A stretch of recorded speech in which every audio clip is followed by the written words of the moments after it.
اعوذ باللہ السمیع العلیم من الشیطان الرجیم بسم اللہ الرحمن الرحیم فَإِنْ آمَنُوا بِمِثْلِ مَا آمَنْتُمْ بِهِ فَقَدِ اهْتَدَوْا وَإِنْ تَوَلَّوْا فَإِنَّمَا هُمْ فِي شِقَاقٍ فَسَيَكْفِيكَهُمُ اللَّهُ وَهُوَ السَّمِيعُ الْعَلِيمُ صِبْغَةَ اللَّهِ وَمَنْ أَحْسَنُ مِنَ اللَّهِ صِبْغَةً وَنَحْنُ لَهُ عَابِدُونَ۔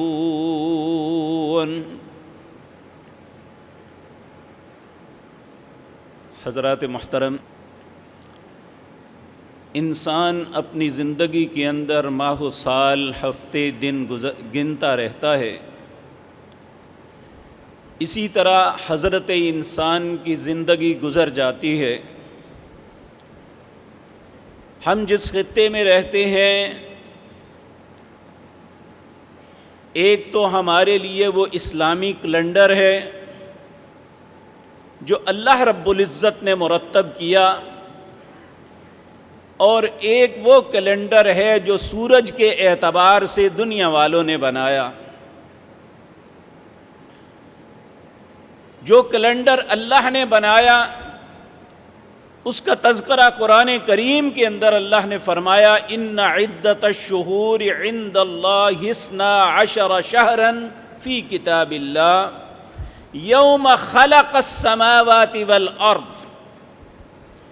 جس دن اللہ نے زمین و آسمان کو بنایا تھا، اسی دن اللہ نے مہینوں کی گنتی کو 12 بنا دیا۔ منہا 4 حرم، ان میں 4 حرمت والے مہینے ہیں۔ نبی کریم صلی اللہ علیہ وسلم نے ان کی نام لے کے نشاندہی فرمائی۔ 3 مہینے تو پے در پے ہیں، ایک ذی قعدہ، ذی الحج، اور جس مہینے سے ہم گزر رہے ہیں محرم، اور ایک مہینہ جو شعبان سے پہلے آتا ہے رجب۔ یہ 4 مہینے اللہ نے جس دن زمین و آسمان بنایا تھا، ان مہینوں کی حرمت کو لازم قرار دیا تھا۔ ہر زمانے میں جو اللہ کو ماننے والے لوگ ہیں وہ ان کی حرمتوں کا لحاظ رکھتے تھے۔ ان میں لڑائی نہ کرنی، گناہوں سے بچ کے رہنا، اللہ کی حرمتوں کا خصوصاً خیال رکھنا، ہر وہ دانا آدمی اس پہ عمل کرتا تھا جو اللہ کو رب مانتا، اور جو اللہ رب العزت کے باغی، نافرمان اور سرکش ہیں، وہ ان حرمت والوں مہینوں کی حرمتوں کو پامال کرتے رہے۔ میرے عزیز بھائیوں، ہمارے اسلامی کیلنڈر کا آغاز محرم سے ہوتا ہے۔ دنیا جہان میں جتنے بھی کیلنڈر لوگوں کے چلتے ہیں، کسی بھی سال کا آغاز ہوتا ہے تو خوشی سے ہوتا ہے، لیکن اسلام کے اندر ہونا تو یہی چاہیے تھا کہ ایک نئے عزم کے ساتھ ہم اپنے سال کا آغاز کرتے، گزشتہ سال میں اپنی غلطیوں پہ نادم ہوتے اور تجدید عہد کر کے ایک نئے سال میں اپنی زندگی کا آغاز کرتے کہ انشاءاللہ میں اپنی زندگی اللہ اور اس کے رسول کی فرما برداری میں گزاروں گا۔ لیکن ہوتا کیا ہے، اس سال میں اس مہینے کا آغاز ہی ایسی باتوں سے شروع ہوتا ہے جس میں ایک انسان کو اپنے ایمان کے لالے پڑ جاتے ہیں۔ وہ کس طرح کہ اس سال کے آغاز پہ ہی، چونکہ اس وقت سوشل میڈیا کا زمانہ ہے، انسان اپنا آپ ظاہر نہیں کرتا، جو مرضی بک دیتا ہے، جو مرضی لکھ دیتا ہے، جو اس کے من میں ہے وہ اس کے اوپر وہ شیئر کر دیتا ہے، اور اس میں بعض باتیں اتنی غلیظ اور گندی ہوتی ہیں کہ العیاذ باللہ جو انسان کے لیے، خصوصاً اہل اسلام اور اہل ایمان کے لیے انہیں ایمان اور اسلام سے نکال کے کفر کی وادیوں میں دھکیل دیتی ہے۔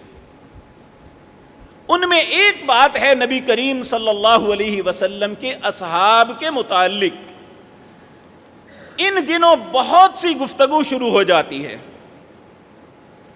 اگر ہم خاموش رہیں، جس طرح کہ عموماً ہماری حکومتیں بلا کے کہتی ہیں بھائی آپ امن و امان کے ذمہ دار ہیں، ہم سب سے زیادہ امن کے متمنی ہیں، اپنے ملک کے لیے، اپنے ملک کے باسیوں کے لیے امن کے خواہاں ہیں، لیکن سوال یہ پیدا ہوتا ہے کبھی یہ بھی تو میرا کوئی بھائی سوچے، کوئی دانا اور عقل مند انسان سوچے کہ امن خراب کس چیز سے ہوتا ہے؟ جب کسی کی باپ کو گالی دی جائے تو کیا وہ آرام سے بیٹھے گا؟ آپ اسے کہیں کہ بھائی آپ امن سے رہیں، اس نے گالی نکالی تو پھر کیا ہوا؟ تو ہمارے سب کے ماں باپ صحابہ کرام رضوان اللہ علیہ مجمعین کی عزت و عصمت پہ قربان، جب نبی کریم کے ساتھیوں کو گالی دی جائے گی تو پھر امن کی ضمانت کبھی نہیں ہو سکتی۔ اب سوال یہ پیدا ہوتا ہے ان کی عزت و احترام۔ پچھلے جمعے ہمارے معزز مہمان قاری صہیب صاحب تشریف لائے، انہوں نے ہمیں بہت سی باتیں بتائی، لیکن آج کی مجلس میں نے آپ کے سامنے عرض کرنا ہے کہ آخر کیوں ان کی عزت کرنی ہے؟ کیا اسباب ہیں؟ کیوں نہیں انہیں برا کہنا؟ اس لیے پیارے نبی جناب محمد الرسول اللہ صلی اللہ علیہ وسلم نے قیامت کی نشانیاں جو 15 بتائیں، سیدنا ابو ہریرہ اس حدیث کے راوی ہیں، ان میں آخری لفظ جو آپ کے تھے، اور ایک حدیث میں صرف یہ لفظ ہیں، یہ صحیح بخاری کے اندر ہے، المعجم الکبیر کے اندر ہے، حضرت ابو امامہ رضی اللہ تعالی عنہ فرماتے ہیں نبی کریم نے فرمایا یلعن آخر الامت اولہا، اس امت کے آخری لوگ اس امت کے پہلے لوگوں پہ لعنت کریں گے، اور یہ اس وقت ہو رہا ہے۔ یہ قیامت کی نشانیوں میں ایک بہت بڑی نشانی ہے کہ ان لوگوں کے ایمان کے متعلق ہم ڈسکس کرتے ہیں جن کی ایمان کی گواہی اللہ دیتا ہے۔ آپ دیکھیں میں نے جو آیت آغاز میں آپ کے سامنے پڑھی، ہمارے ایمان کو معیار کس بات کو قرار دیا؟ کہا فَإِنْ آمَنُوا، اگر تم ایماندار بننا چاہتے ہو تو بِمِثْلِ مَا آمَنْتُمْ، تم اس طرح ایمان لاؤ جس طرح صحابہ کرام لائے تھے۔ اگر ایسا ہوگا تو فقد اہتدوا، تم ہدایت پہ ہو۔ وَإِن تَوَلَّوْا فَإِنَّهُمْ فِي شِقَاقٍ، اگر تم اس بات پہ روگردانی کرو گے، صحابہ کے ایمان کی طرح اپنا ایمان نہیں کرو گے، یا صحابہ کی مخالفت کرو گے، یا ان کے ایمان پہ شک کرو گے، تو تم جیسا بدبخت کوئی نہیں ہوگا۔ یہ میں نہیں کہہ رہا، یہ کوئی فتویٰ نہیں ہے، یہ اللہ نے اپنی پاک کلام میں، سورۃ بقرہ ہے، اس کی آیت نمبر 146 ہے، پہلے پارے کی آخری آیات ہیں۔ فَإِنْ آمَنُوا بِمِثْلِ مَا آمَنْتُمْ، اگر ایماندار بننا ہے تو ان جیسے بنو۔ کن جیسے؟ جنہوں نے نبی کریم پہ ایمان لایا تھا، جو نبی کریم کے اصحاب بنے۔ تو کہا فَقَدْ اهْتَدَوْا، اللہ تمہیں ہدایت یافتہ تب سمجھے گا جب ان کے رستے پہ چلو گے۔ اور ایک جگہ فرمایا وَمَن يُشَاقِقِ الرَّسُولَ مِن بَعْدِ مَا تَبَيَّنَ لَهُ الْهُدَىٰ وَيَتَّبِعْ غَيْرَ سَبِيلِ الْمُؤْمِنِينَ، جو شخص اللہ اور اس کے رسول کی مخالفت کرتا ہے ہدایت کے مل جانے کے بعد، وَيَتَّبِعْ غَيْرَ سَبِيلِ الْمُؤْمِنِينَ، ان ایمانداروں کے رستے کو چھوڑ کے کسی اور رستے کو اپناتا ہے۔ کن ایمانداروں کے؟ جن کے ایمان کی گواہی اللہ دے رہا ہے۔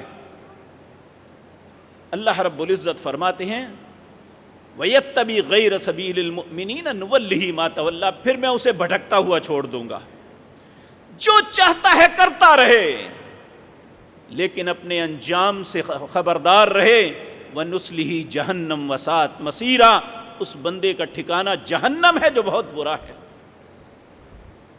میرے بھائیو، نبی کریم صلی اللہ علیہ وسلم کے زمانہ مبارک میں کچھ لوگ ایسے تھے جو صرف اسلام کو مفاد کے لیے قبول کرتے تھے، انہیں منافق کہتے تھے۔ انہیں اللہ رب العزت نے فرمایا، سورۃ بقرہ کا آغاز ہے، سب سے پہلے اہل ایمان کا تذکرہ کیا، ذالک الکتاب لا ریب فیہ ھدی للمتقین الذین یؤمنون بالغیب ویقیمون الصلاۃ ومما رزقناہم ینفقون اولئک علی ھدی من ربہم واولئک ھم المفلحون۔ یہ اہل ایمان کا تذکرہ ہے۔ پھر ان لوگوں کا تذکرہ ہوا جو کافر ہیں کہ ان الذین کفروا سواء علیہم اانذرتہم ام لم تنذرہم لا یؤمنون ختم اللہ علی قلوبہم وعلی سمعہم وعلی ابصارہم غشاوہ ولہم عذاب عظیم۔ اب اس کے بعد ایک تیسرے، اب ایمانداروں کا 3 آیتوں میں تذکرہ ہوا، کافروں کا 3 آیتوں میں تذکرہ ہوا، منافقوں کا تذکرہ پورا رکوع ہے آگے۔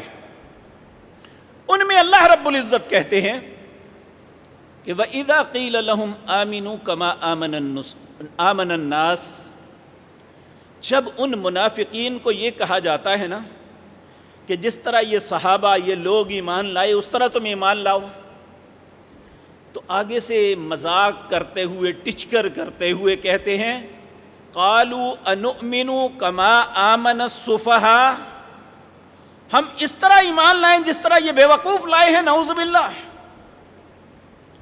جب ان بدبختوں نے صحابہ کرام رضوان اللہ علیہ مجمعین کو بے وقوف کہا تو اس کا جواب پھر اللہ کیا دیتے ہیں؟ الا خبردار انہم ہم السفہاء ولکن لا یعلمون، خبردار بے وقوف وہ نہیں تم ہو۔ کون کہہ رہا ہے؟ اس زمین و آسمان کا مالک، جس نے ہمارے ایمان کو، ہمارے نفاق کو، ہمارے کفر کو تولنا ہے، جس کی بارگاہ میں ہماری کامیابی یا ناکامی لکھی جانی ہے، وہ اللہ صحابہ کرام کے متعلق کہتا ہے جب کچھ بے وقوف لوگوں نے، بدبخت لوگوں نے صحابہ کو بے وقوف کہا تو اللہ نے کہا اللہ خبردار، میرے صحابہ کو بے وقوف کہا تو الا انہم ہم السفہاء، تم سب سے بڑے بے وقوف ہو، ولکن لا یعلمون، لیکن تم جانتے نہیں ہو۔ اور یاد رکھیں سیدنا عمر رضی اللہ تعالی عنہ کا قول ہے کہ جب کوئی شخص اپنے آپ کو عالم کہتا ہے نا کہ میں بڑا علم والا ہوں، سمجھو بے وقوف ہے۔ اگر کوئی شخص اپنے آپ کو یہ کہتا ہے کہ میں بڑا پرہیزگار، میں بڑا اچھا، سمجھو اس کے اندر کوئی جھول ہے۔ تو یہ بات، اچھا انسان کبھی اپنے آپ کو ہمیشہ وہ اللہ سے ڈرتے ہوئے عاجزی کے ساتھ رہتا ہے، تو یہ وہ لوگ ہیں جو اللہ کے پاک پیغمبر صلی اللہ علیہ وسلم کے صحابہ کے متعلق ایسی باتیں کرتے ہیں۔ یہ ساری گزارشات کرنے کا صرف مقصد یہ تھا کہ ہماری نوجوان نسل جو ہے یہ ان کے پروپیگنڈے کا شکار ہو کے لاعلمی کے اندر ان کا ساتھ دے رہے ہیں۔ اس میں بعض ایسی روایات وہ بیان کرتے ہیں، دیکھیں ایک کلاس کے اندر ایک ٹیچر پڑھاتا ہے، اس میں بعض اوقات کسی بچے سے نادانستہ یا دانستہ غلطی ہو جاتی ہے۔ اگر وہ ٹیچر اس بچے کو ڈانٹ دیتا ہے تو اس کا مطلب یہ نہیں کہ اس بچے پہ کفر لازم آ گیا، یہ ایک روٹین کی بات ہے۔ اسی طرح صحابہ کرام رضوان اللہ علیہ مجمعین انسان تھے، انسان ہونے کے ناطے جب آپس میں کچھ معاملات ہو جاتے تو نبی کریم صلی اللہ علیہ وسلم دونوں میں سے جس کی بات مناسب نہیں ہوتی تھی اسے ڈانٹ دیتے تھے، کیونکہ آپ معلم تھے، آپ استاد تھے، آپ رہبر تھے، آپ ایسا کر سکتے تھے۔ لیکن اس کا یہ مطلب تو نہیں ہے ہم اسے بنیاد بنا کے ان پہ اعتراض شروع کر دیں۔ تو اللہ رب العزت ہم سب کو سمجھ عطا فرمائے۔ نبی کریم صلی اللہ علیہ وسلم کے صحابہ کی اہمیت، حضرت حافظ صاحب نے بھی تھوڑا سا اس بات پہ اشارہ کیا تو میں عرض کر دوں اس کائنات کے اندر ہم سب کا ایمان ہے کہ اللہ کی مخلوق میں نبی کریم صلی اللہ علیہ وسلم سے بہتر شخصیت کوئی نہیں ہے۔ کیوں؟ نبی کریم کو خود رب نے یہ بتایا کہ میں معلوم ہے آپ کو انبیاء کی سروری کیوں عطا کی، میں نے آپ کو دنیا میں سب سے زیادہ فضیلت فوقیت کیوں دی؟ تو اللہ رب العزت نے فرمایا میں اس کائنات کو بنانے سے پہلے اللہ نے اس کائنات میں جو قیامت تک ہونا تھا اسے لکھ دیا ہے کہ یہ کچھ ہوگا، یہ اللہ کا علم ہے۔ 50,000 سال پہلے یہ سب کچھ لکھا گیا۔ اللہ فرماتے ہیں میں نے اپنی مخلوق جو انسان پیدا کرنے تھے ان کے دلوں کو دیکھا، جن کو پیدا کرنا تھا ان کے دلوں میں جھانکا، جو سب سے پیارا دل میں نے دیکھا وہ جناب محمد الرسول اللہ کا تھا صلی اللہ علیہ وسلم، ان سے بہتر دل کسی کا نہیں تھا، اس لیے میں انبیاء کی سروری کا تاج جناب محمد الرسول اللہ کے سر پہ رکھا۔ پھر اللہ فرماتے ہیں انبیاء کے علاوہ جو میری مخلوق تھی، انبیاء تو سب سے زیادہ چنیدہ ہوتے ہیں، انبیاء کے بعد میں نے اپنی مخلوق کی دلوں کو جھانکا، اور جو اپنی مخلوق میں سے سب سے بہترین دل والے لوگ تھے انہیں اپنے نبی کا صاحب یعنی صحابہ بنایا۔ اب اللہ، انسان غلطی کر سکتا ہے، ہمارا مشاہدہ بھی غلط ہو سکتا ہے، ہمارا اندازہ بھی غلط ہو سکتا ہے، لیکن اللہ وہ کامل علم والی ذات ہے جن کا نہ مشاہدہ غلط ہو سکتا ہے نہ اندازہ غلط ہو سکتا ہے۔ تو اللہ رب العزت نے اپنی مخلوق میں سے جو سب سے بہترین دل والے لوگ تھے انہیں اپنے نبی جناب محمد الرسول اللہ کا ساتھی بنایا، اسی لیے اللہ نے انہیں معیار حق بنایا کہ فَإِنْ آمَنُوا بِمِثْلِ مَا آمَنْتُمْ، اگر تم ایمان کے دعوے دار ہو، اگر اپنے ایمان کو تولنا چاہتے ہو تو پھر صحابہ کے ایمان کو سامنے رکھو، ان جیسا ایمان ہوگا۔ ایک اور حدیث نبی کریم صلی اللہ علیہ وسلم نے فرمایا یہود جو ہے یہ 71 فرقوں میں بٹ گئے، عیسائی 72 میں بٹ گئے، میری امت 73 میں بٹ جائے گی، کلہم فی النار، سب کے سب جہنم میں جائیں گے، مگر بچے گا صرف وہ جو اس چیز پہ زندگی گزارے گا جس پہ میں اور میرے صحابہ ہیں۔ یہ نہیں کہا تھا فلاں فرقہ، یہ خوش فہمی میں کوئی نہ رہے، کیونکہ ہم سب اس خوش فہمی میں ہیں کہ ہم اس فرقے سے تعلق رکھتے ہیں۔ آپ جس مرضی فرقے سے تعلق رکھیں، لیکن اگر میرا یا آپ کا عمل نبی کریم اور صحابہ کے دور میں جو طریقہ کار تھا اس کے مطابق ہے تو یقین جانیے ہم ہدایت پہ ہیں، تو اگر خدا نخواستہ نہیں ہے تو پھر کلہم فی النار، سب کے سب جہنم میں جائیں گے۔ اس لیے صحابہ کرام رضوان اللہ علیہ مجمعین یہ معیار حق ہیں، ان کی زندگی معیار ہے۔ صحابہ کرام رضوان اللہ علیہ مجمعین کہتے ہیں کہ جب ہم کسی جنگ میں شریک ہوتے ہیں تو اس وقت سوال کیا جاتا کیا اس کے اندر کوئی ایسا شخص ہے جس نے ایمان کی حالت میں رسول اللہ کو دیکھا ہو؟ صحابی اسے کہتے ہیں جس نے ایمان کی حالت میں رسول اللہ کو دیکھا ہو یا ملا ہو، چاہے وہ ایک لمحے کے لیے، اور ایمان کی حالت میں ہی زندہ رہا اور اسی پہ موت آئی، اسے صحابی کہتے ہیں۔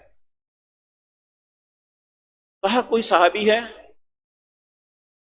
اگر کہا جاتا ہاں ہمارے اندر ایک صحابی ہے تو کہتے ہیں پھر اللہ ہمیں ضرور فتح عطا فرمائیں گے۔ یعنی اللہ رب العزت اپنے ان بندوں پہ کتنا مہربان اور کتنی قدر کرتا تھا۔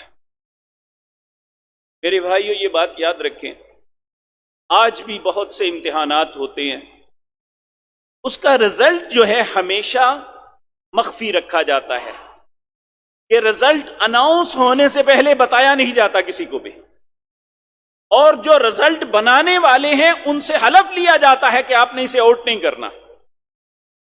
اللہ رب العزت نے بھی ایک دن اس رزلٹ کو آؤٹ کرنا ہے۔ وَنَزَعُ الْمَوَازِينَ الْقِسْطَ لِيَوْمِ الْقِيَامَةِ، قیامت کے دن اللہ ایک ترازو قائم کریں گے جس میں ہمارے اعمال تولیں گے۔ وَمَن يَعْمَلْ مِثْقَالَ ذَرَّةٍ خَيْرًا يَرَهُ، جس کا ایک ذرے کے برابر بھی اچھا عمل ہوگا وہ بھی تولا جائے گا، جس کا ایک ذرے کے برابر بھی برا ہوگا اس کو بھی تولا جائے گا۔ اور میرے بھائیو، اس کے بعد پھر اناؤنس ہوگا فَأَمَّا مَنْ أُوتِيَ كِتَابَهُ بِيَمِينِهِ فَيَقُولُ هَاؤُمُ اقْرَءُوا كِتَابِيَهْ وَأَمَّا مَنْ أُوتِيَ كِتَابَهُ بِشِمَالِهِ فَيَقُولُ يَا لَيْتَنِي لَمْ أُوتَ كِتَابِيَهْ، پھر یا دائیں ہاتھ میں اس کا نامہ اعمال دیا جائے گا، یا العیاذ باللہ بائیں ہاتھ میں دیا جائے گا۔ جنہیں دائیں ہاتھ میں دیا جائے گا وہ کامیاب، یہ رزلٹ آؤٹ ہو گیا۔ لیکن کچھ ایسے طالب علم آؤٹ سٹینڈنگ ہوتے ہیں، مجبور ہوتا ہے ایگزامینر کہ وقت سے پہلے اسے بتا دیا جائے تو یار بالکل آؤٹ سٹینڈ ہے۔ اسی طرح دنیا کے اندر اللہ نے انبیاء کے علاوہ اپنی مخلوق میں سے کسی کا رزلٹ آؤٹ نہیں کیا ہوا۔ انبیاء کے متعلق اللہ کا وعدہ ہے کہ انہیں جہنم کی آگ نہیں چھوئے گی، یہ جنت میں جائیں گے سب۔ لیکن انبیاء کے علاوہ 10 لوگ ایسے ہیں جن کا رزلٹ اللہ نے دنیا میں آؤٹ کر دیا تھا، اور اپنے حبیب کریم جناب محمد الرسول اللہ صلی اللہ علیہ وسلم آپ کو فرمایا کہ اعلان کر دو ان کا پہلے ہی، قیامت کب آئے گی یہ اللہ کو پتا ہے، رزلٹ کب نکلے گا یہ اللہ کو پتا ہے، کون پاس ہوگا کون فیل ہوگا اللہ کو پتا ہے۔ لیکن اللہ نے 10 لوگوں کا رزلٹ دنیا میں بتا دیا، کہا ابو بکر فی الجنہ، عمر فی الجنہ، عثمان فی الجنہ، زبیر فی الجنہ، عبد الرحمن بن عوف فی الجنہ، طلحہ فی الجنہ، سعد فی الجنہ، سعید بن زید فی الجنہ، ابو عبیدہ بن جراح فی الجنہ۔ یہ 10 لوگ ایسے پاک باز ہیں، ایسے مطہر ہیں، ایسے آؤٹ سٹینڈ ہیں کہ جنہیں اللہ نے دنیا میں بتا دیا کہ تمہارے لیے جنت ہی جنت، اور انہیں عشرہ مبشرہ کہا جاتا ہے۔ اسی لیے انہوں نے آخر کیا کیا؟ ان کا رزلٹ دنیا میں ہی آ گیا۔ کیا کیا تھا انہوں نے اپنے رب کے لیے؟ کیا اپنے نبی کے ساتھ کیا تھا؟ انشاءاللہ کچھ مجلسوں میں یہ آپ کے سامنے رکھوں گا۔ اس کائنات کے اندر انبیاء کے بعد سب سے بہترین ہستی، ان کا نام عبداللہ بن عثمان، جن کی کنیت ابو بکر ہے رضی اللہ تعالی عنہ۔ صحابہ کی جماعت میں یہ واحد انسان ہیں جن کی 4 نسلیں مسلمان تھی۔ ان کے والد ابو قحافہ، عثمان ان کا نام تھا، ابو قحافہ ان کی کنیت تھی، فتح مکہ کے موقع پر مسلمان ہوئے۔ ان کی والدہ بھی مسلمان تھی، اور سیدنا ابو بکر اور ان کی زوجہ محترمہ یہ بھی مسلمان تھے۔ سیدنا ابو بکر کی اولاد بھی مسلمان تھی، اور سیدنا ابو بکر رضی اللہ تعالی عنہ کے نواسے اور پوتے پوتیاں یہ سب مسلمان تھے۔ انبیاء میں یہ شرف سیدنا یوسف کو تھا۔ نبی کریم سیدنا یوسف پہ فخر کیا کرتے تھے، کہتے تھے یوسف کریم ابن کریم ابن کریم ابن کریم۔ یوسف کا باپ سیدنا یعقوب وہ بھی نبی، سیدنا یوسف نبی، ان کے والد محترم سیدنا یعقوب نبی، ان کے والد محترم سیدنا اسحاق نبی، ان کے والد محترم سیدنا ابراہیم خلیل اللہ نبی۔ 4 نسلیں نبی۔ یہ جو فوقیت، جو فضیلت اس اعتبار سے انہیں ہے اور کسی کو نہیں تھی۔ اسی طرح صحابہ میں سیدنا ابو بکر کو سب سے زیادہ فضیلت اور فوقیت یہ تھی کہ 4 نسلیں چاروں مسلمان ہیں، اور کسی کے اندر یہ صفت نہیں تھی۔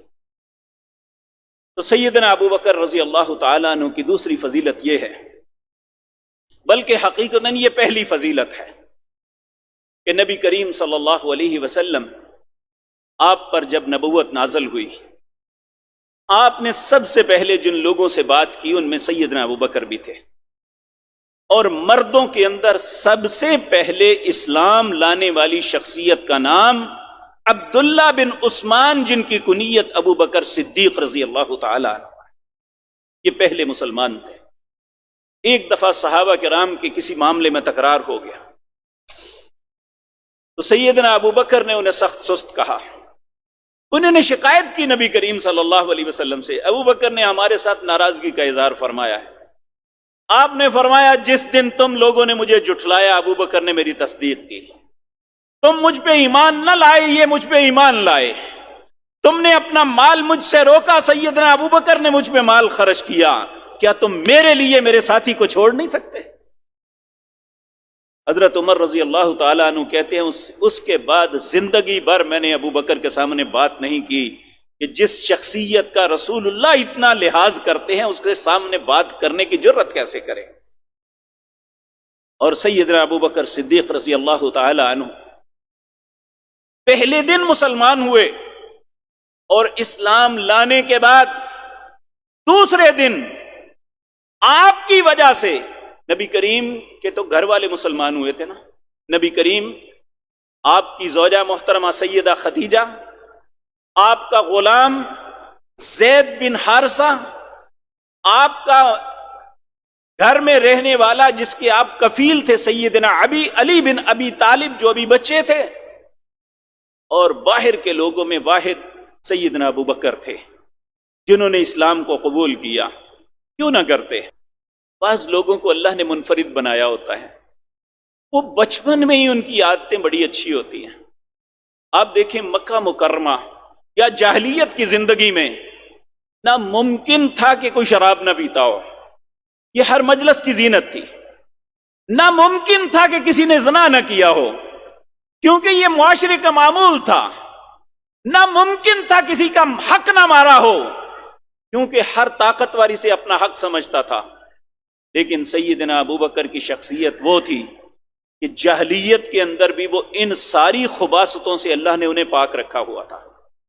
آپ نے کبھی جاہلیت میں بھی شراب نہیں پی تھی، جاہلیت میں بھی کبھی زنا نہیں کیا تھا، جاہلیت میں بھی کبھی جوا نہیں کھیلا تھا، جاہلیت میں بھی کسی کا حق نہیں مارا تھا، بلکہ سیدنا ابو بکر صدیق رضی اللہ تعالی عنہ یہ اتنے درد دل والے تھے کہ ہر ضرورت مند کی ضرورت کو پورا کرتے، ہر یتیم کے سر پہ ہاتھ رکھتے، ہر بے کس آدمی کی مدد کرنا اپنا حق سمجھتے۔ کہتے ہیں ایک دن میں ایک شخص کے ساتھ بیٹھا ہوا تھا جن کا نام زید بن عمر بن نفیل تھا۔ یہ زید حضرت عمر رضی اللہ تعالیٰ عنہ کے چچا تھے۔ نبی کریم صلی اللہ علیہ وسلم نے فرمایا جاہلیت کے اندر اگر کسی کو مسلمان کہا جا سکتا ہے تو وہ 3 لوگ تھے، ان میں ایک یہ زید بن عمر بن نفیل تھے، اور یہ کبھی بتوں کی پوجا نہیں کرتے تھے۔ یہاں یہ بھی یاد رکھیں سیدنا ابو بکر بھی کہتے ہیں کہ باوجود اس بات کی کہ میرے باپ کئی دفعہ مجھے لے کے گئے تھے بت خانے میں، لیکن میرا دل نہیں مانتا تھا، لیکن مجھے یہ نہیں پتا تھا کہ یہ کیا ہے، یہ ٹھیک ہے یا غلط ہے، لیکن میرا دل نہیں مانتا تھا، اللہ نے میرا رجحان ہی نہیں بنایا تھا۔ لیکن یہ جو زید تھے نا، یہ شعوری طور پہ کہتے تھے کہ یہ ہمارے خدا نہیں ہو سکتے، جو خود پتھر کے ہیں، جو خود اپنے محتاج ہیں، کچھ کر نہیں سکتے، یہ ہمارے خدا کیسے ہو سکتے ہیں؟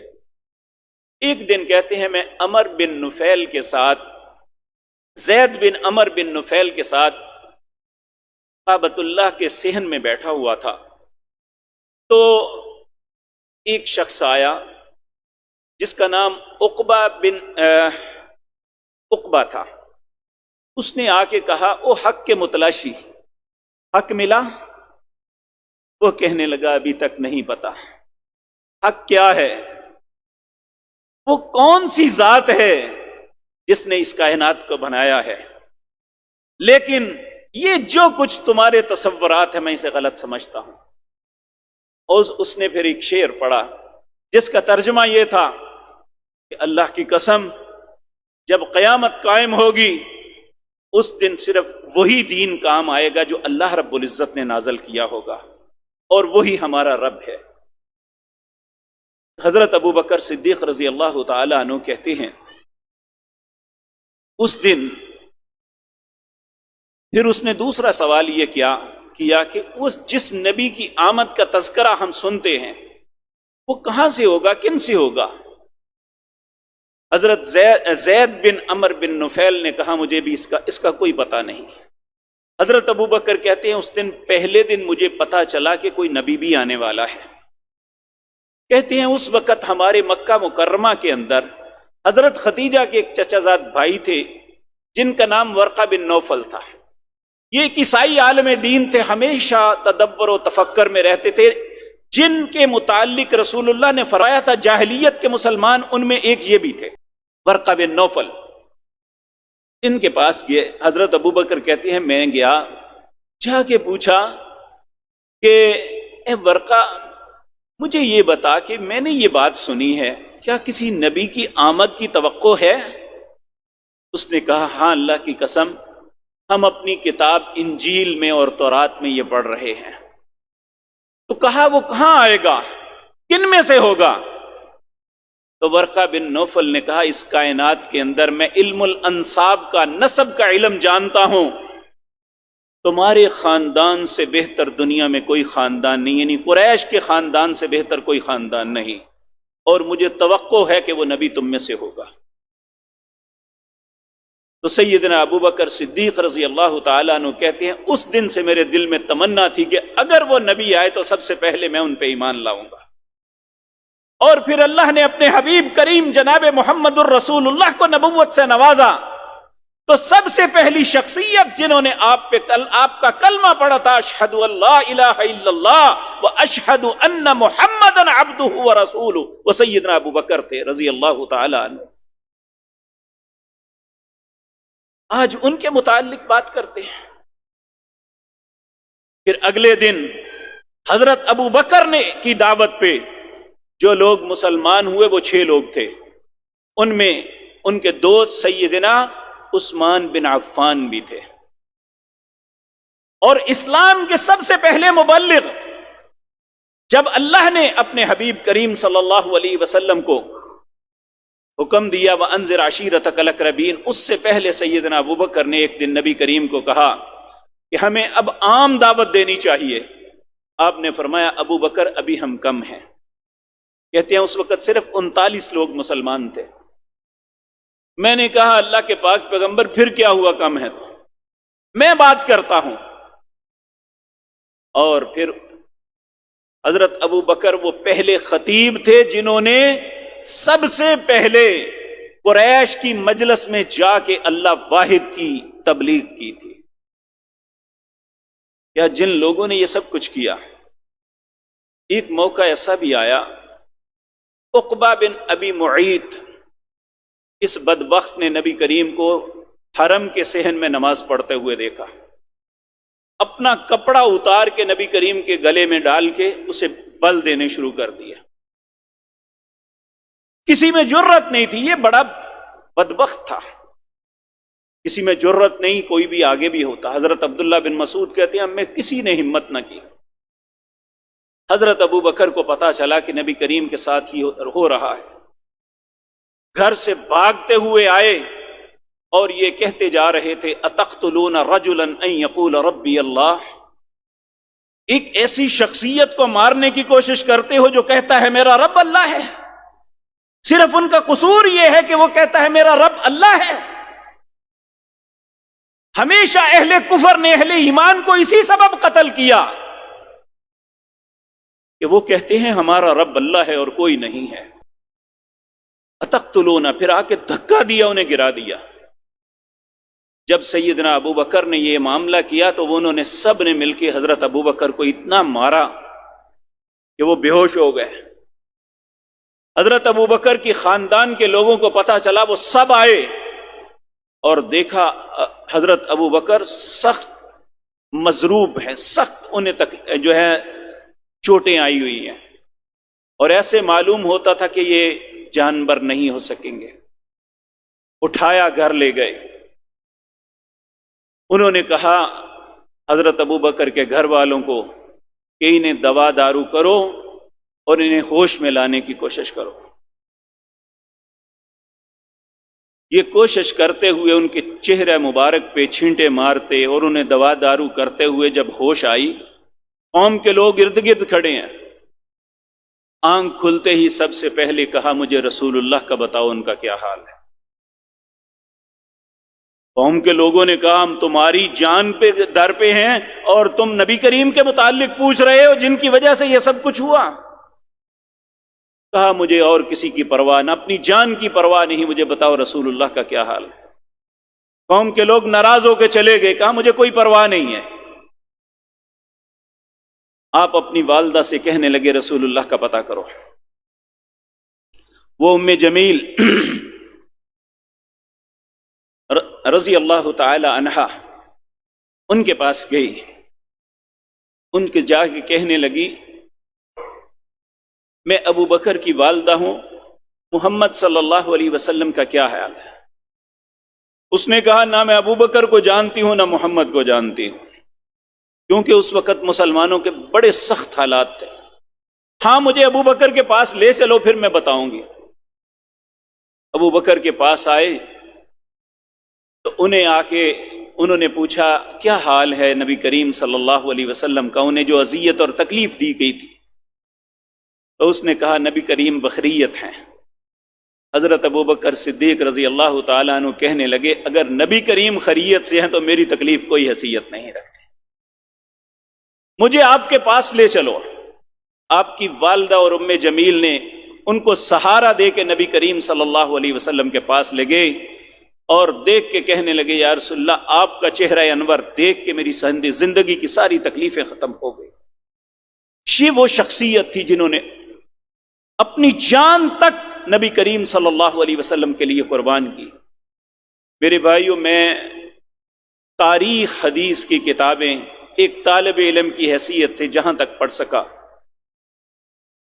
علم کا کوئی زوم نہیں، لیکن ہم لوگ مطالعے پہ ہی ہوتے ہیں۔ جمعہ بھی پڑھانا ہو تو کتابوں سے مدد لیتے ہیں، اللہ کا کیا حکم ہے قرآن کریم کو کھولتے ہیں، اللہ کے پاک پیغمبر کے فرمودات کو دیکھتے ہیں، تاریخ کے حوالوں سے سبق لیتے ہیں اور آپ کے سامنے سنا دیتے ہیں۔ سیدنا ابو بکر وہ واحد شخصیت ہیں کہ اسلام لانے سے لے کر نبی کریم صلی اللہ علیہ وسلم کے اس دنیا سے جانے تک ایک زندگی میں معاملہ ایسا نہیں ہے جس میں آپ نے رسول اللہ کی کسی بات پہ مخالفت کی ہو یا نبی کریم نے آپ کو کسی بات پہ ڈانٹا ہو کہ ابو بکر یہ ایسے نہیں، ایسا کرنا چاہیے تھا۔ شاید ہم میں سے ایک بندہ بھی ایسا نہ ہو جو اپنی زندگی میں یہ کہہ سکے کہ میں نے نبی کریم کی ہر بات کو مانا۔ یہ صرف فخر سیدنا ابو بکر صدیق رضی اللہ تعالی عنہ کا تھا۔ ہم محبت کے دعوے بہت کرتے ہیں، لیکن مجھ سمیت ہم میں لاکھوں ایسے معاملے زندگی میں ہوتے ہیں اللہ کے نبی کا حکم اور ہوتا ہے، ہم کچھ اور کر رہے ہوتے ہیں۔ لیکن سیدنا ابو بکر کی زندگی جتنا وقت 23 سال نبوت ملنے سے لے کر نبی کریم صلی اللہ علیہ وسلم کے اس دنیا سے تشریف لے جانے تک ایک معاملہ، ایک واقعہ بھی مجھے ایسا نہیں ملا کہ جس میں نبی کریم صلی اللہ علیہ وسلم نے یہ فرمایا ہو۔ میرے بھائیو، صحابہ کرام رضوان اللہ علیہ مجمعین، ان کا حضرت ابو بکر کے متعلق عقیدہ کیا تھا؟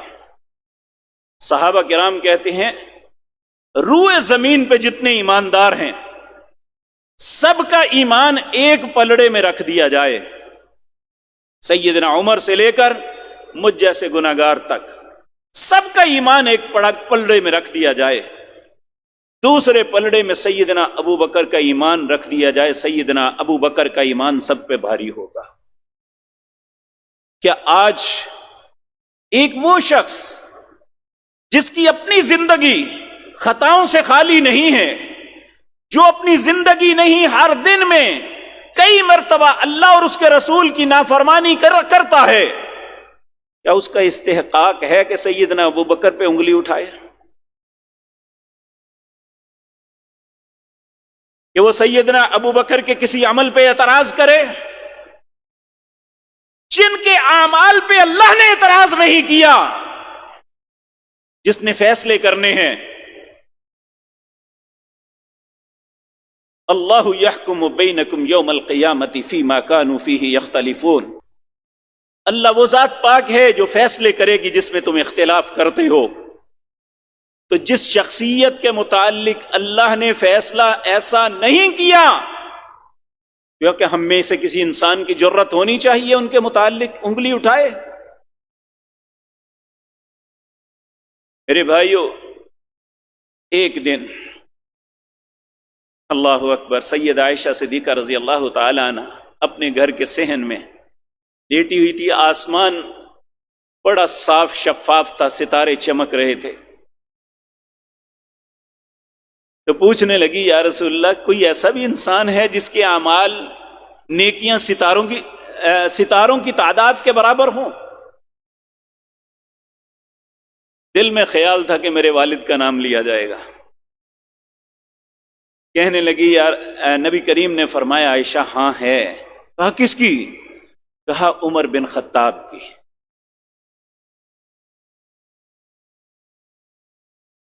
تو کہا میرے والد؟ کہا تیرے والد کی ساری زندگی کی نہیں، ایک رات جو غار ثور کے اندر میرے ساتھ گزاری تھی ان کی ایک رات کی نیکیاں اس سے زیادہ ہیں۔ حضرت عمر کہا کرتے تھے ابو بکر میری ساری زندگی کی نیکیاں لے لو، میری ایک رات کی نیکیاں مجھے دے دو۔ جن کی کیفیت یہ ہے کہ جب وہ غار کے اندر تھے، جن لوگوں نے غار ثور کو دیکھا ہے نا، انہیں علم ہوگا کہ اس کا دانا اوپر ہے۔ عمومی طور پہ دانا سامنے ہوتا ہے غاروں کا، لیکن غار ثور کا دانا اوپر ہے۔ اب اوپر سارے کفار مشرکین پھر رہے ہیں، اللہ رب العزت نے ایسا انتظام کیا وَلِلَّهِ جُنُودُ السَّمَاوَاتِ وَالْأَرْضِ، اللہ کے بے شمار لشکر ہیں زمین و آسمان میں۔ مکڑی کو حکم دیا، اس نے جالا بن دیا، کہنے لگے اس پہ تو جالا لگا ہوا، اس کے اندر کیا ہوگا؟ اللہ نے ان کے دماغ سے ہی بات نکال دی۔ جب ان کے قدم نظر آ رہے ہیں نیچے سے، تو وہ اس وقت حضرت ابو بکر کہنے لگے یا رسول اللہ اگر انہوں نے دیکھ لیا تو کیا؟ تو نبی کریم صلی اللہ علیہ وسلم نے فرمایا ابو بکر مجھے بتاؤ، جن دو کے ساتھ تیسرا اللہ ہو ان کو کوئی نقصان دے سکتا ہے؟ اس وقت اللہ رب العزت نے سورۃ توبہ کی آیت نمبر 40 نازل کی، الا تنصروه فقد نصره الله اذ اخرجه الذين كفروا ثاني اثنين اذ هما في الغار اذ يقول لصاحبه لا تحزن ان الله معنا الا تنصروه فقد نصره الله۔ جب کوئی مدد اللہ کے لیے نکلتا ہے اللہ ان کی مدد کرتا ہے۔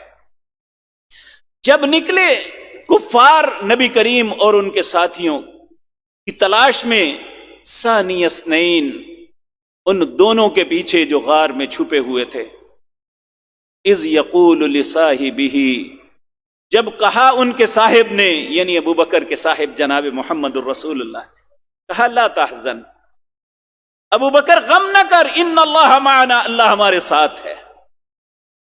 یہ سیدنا ابو بکر کے متعلق آیتیں اتری۔ میرے بھائیو، جن کے متعلق اللہ نے قرآن میں آیتیں اور سورتیں نازل کی ہو، سورت واللیل کے اندر سیدنا ابو بکر، آپ کی وہ خیر خواہی، لوگوں کے ساتھ بھلائی کو دیکھتے ہوئے اللہ رب العزت نے ان کے متعلق فرمایا فَأَمَّا مَنْ أَعْطَى وَاتَّقَى، وصدق بالحسنى فسنيسره لليسرى، جس نے عطا کیا اور تقوی اختیار کیا، وصدق بالحسنى، ہر اچھی بات کی تصدیق کی، ہم ان کے لیے آسانی کے رستے کھول دیں گے۔ صحابہ کرام کہتے ہیں، قسم اٹھا کے کہتے ہیں، یہ آیتیں سیدنا ابو بکر کے متعلق اتری تھی۔ قیامت تک کے لیے ہر انسان، پہلے اللہ نے فرمایا ان سعیکم لشتیٰ، ہر بندے کی کوشش الگ الگ ہے، لیکن ابو بکر کی کوشش کو کوئی نہیں پہنچ سکتا۔ یہ وہ پہلے صحابی ہیں، یہ نبی کریم صلی اللہ علیہ وسلم کے وہ ساتھی ہیں کہ نبی کریم اگر ساتھ ہوئے، نبی کریم جہاں بھی تشریف لے جاتے ہیں، آپ کے دائیں طرف سیدنا ابو بکر ہوتے، بائیں طرف سیدنا عمر ہوتے۔ اگر کسی مجلس میں نہیں ہے تو نبی کریم جب بھی بات کرتے کہتے میں ابو بکر و عمر وہاں گئے، میں ابو بکر اور عمر وہاں آئے، میں ابو بکر اور عمر نے یہ کیا۔ ایک مرتبہ ایک بات کے متعلق آپ نے لوگوں کو بات فرمائی کہ ایک بیل کے اوپر انسان سوار تھا اور اس نے کہا اللہ کے بندے، اللہ رب العزت نے مجھے سواری کے لیے نہیں بار برداری کے لیے بنایا ہے۔ تو لوگوں نے کہا سبحان اللہ، کیا جانور باتیں کرتا ہے؟ آپ نے فرمایا اللہ کی قسم یہ سچ ہے، ابو بکر اور عمر بھی اس بات کی تصدیق کرتے ہیں، حالانکہ وہ اس وقت وہاں نہیں تھے۔ تو میرے عزیز بھائیوں، اسی لیے اللہ نے انہیں ایمان کا معیار قرار دیا کہ فَإِنْ آمَنُوا بِمِثْلِ مَا آمَنْتُمْ، اگر تم اپنے ایمان کو چیک کرنا چاہتے ہو تو ان کی طرح ایمان لاؤ۔ وَإِنْ تَوَلَّوْا، جو ان کے رستے سے ہٹے گا، جو ان کی مخالفت کرے گا، جو ان پہ اعتراض کرے گا، فَإِنَّهُمْ فِي شِقَاقٍ، وہ دنیا کا بدبخت انسان ہے۔ فَسَيَكْفِيكَهُمُ اللَّهُ، اگر تم سارے دنیا کے لوگ بھی انہیں چھوڑ دو گے، اللہ کہتا ہے میں ان کے لیے کافی ہوں۔ یہ وہ کلمہ ہے، جب سیدنا عثمان کو شہید کیا گیا تو ان کے خون کے چھونٹے اس کلمات کے اوپر تھے، فَسَيَكْفِيكَهُمُ اللَّهُ۔ ترکی کی توپ کاپی سرائے استنبول کے اندر میوزیم ہے، اس میں وہ قرآن پڑھا ہوا ہے جو حضرت عثمان پڑھ رہے تھے جب انہیں شہید کیا گیا، تو وہاں یہی تھا فَسَيَكْفِيكَهُمُ اللَّهُ۔ اللہ نے یہ نازل کر کے کہا تھا میرے لیے، تمہارے لیے تمہارا رب کافی ہے۔ اللہ رب العزت ہمیں ان کا احترام اور ان کے مطابق اپنی زندگی گزارنے کی توفیق عطا فرمائے۔ یہ پہلے صحابی تھے جنہیں اللہ نے دنیا کے اندر جن کا رزلٹ آؤٹ کر دیا کہ ابو بکر جنت میں جائے گا۔ دوسرے، تیسرے، پانچویں، دسویں کون ہیں؟ اللہ نے مجھے زندگی اور توفیق دی تو انشاءاللہ آپ کے سامنے عرض کروں گا، تاکہ ان نوجوانوں کو عبرت اور سبق ملے جو آج کسی کے پیچھے لگ کے، کسی پروپیگنڈے کا شکار ہو کے نبی کریم صلی اللہ علیہ وسلم کے پیارے ساتھیوں پہ زبان درازی کرتے ہیں۔ اللہ رب العزت ہمیں اپنے نبی اور ان کے ساتھیوں کے مطابق زندگی گزارنے کی توفیق عطا فرمائے۔ ہم اللہ سے دعا کرتے ہیں، اے اللہ جب قیامت کا دن ہو اپنے حبیب کریم اور اپنے حبیب کریم صلی اللہ علیہ وسلم کے ساتھیوں کے قدموں میں ہمیشہ عمل فرما لینا۔ اقول قولی ھذا واستغفر اللہ۔